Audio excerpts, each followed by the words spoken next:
Hello, നമുക്കിന്ന് കരിമണിയുടെ ഒരു bracelet try ചെയ്ത് നോക്കിയാലോ. അതിന് വേണ്ടിയിട്ട് ഞാനിവിടെ എടുക്കുന്നത് കരിമണി ബീഡ്സ് ആണ്. ബ്ലാക്ക് കളർ ബീഡ്സ് എടുത്തിട്ടുണ്ട്. അതിനുശേഷം നമുക്ക് വേണ്ടത് ബീഡ് ക്യാപ്പാണ് കേട്ടോ. ഗോൾഡൻ കളർ ബീഡ് ക്യാപ്പ് എടുത്തിട്ടുണ്ട്. പിന്നെ ഗോൾഡ് പ്ലേറ്റഡ് ബീഡ്സ് എടുത്തിട്ടുണ്ട് കേട്ടോ. അതിനുശേഷം നമുക്ക് വേണ്ടത് കൊളുത്താണ്. കൊളുത്തും എടുത്തിട്ടുണ്ട്. ഇനി നമ്മൾ ക്രിം ബീഡ്സ് എടുത്തിട്ടുണ്ട്. ഫസ്റ്റ് തന്നെ ഞാൻ വന്നിട്ട് ഗിയർ വയറും നമ്മുടെ കൊളുത്തുമായിട്ട് ഗിയർ ലോക്ക് വെച്ചിട്ട് നല്ലപോലെ ലോക്ക് ചെയ്യുവാണ്. ഒരു എൻഡ് ലോക്ക് ചെയ്യാൻ പോവാണ്.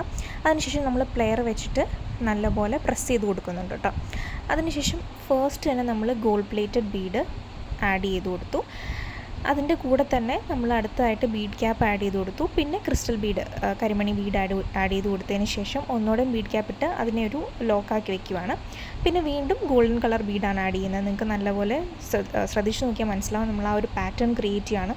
ഗോൾഡൻ ബീഡ്, അതിനുശേഷം ബീഡ് ക്യാപ്പ് ഇട്ടു, കരിമണി മുത്തിട്ടു, പിന്നെ വീണ്ടും ബീഡ് ക്യാപ്പ് ഇട്ടു, അതിനുശേഷം ഗോൾഡൻ ബീഡ്. അങ്ങനെ നമ്മൾ ആ ഒരു സൈക്കിൾ അങ്ങനെ പോയിക്കൊണ്ടിരിക്കുകയാണ്. അതിനുശേഷം അവസാനം വരുമ്പോൾ നമ്മൾ നമ്മുടെ കറക്റ്റ് മെഷർമെൻറ്റ് നോക്കിയിട്ട് എൻഡ് പോയിൻറ്റിൽ വീണ്ടും കൊളുത്തിൻ്റെ അറ്റത്ത് നമ്മൾ ഗിയർ വയറിട്ടിട്ട് ഗിയർ ലോക്ക് വെച്ചിട്ട് നല്ലപോലെ വലിച്ചു മുറുക്കിയിട്ട് പ്രസ് ചെയ്ത് കൊടുക്കുകയാണ് കേട്ടോ. സോ നിങ്ങളിത് തീർച്ചയായിട്ടും ട്രൈ ചെയ്യുന്നു.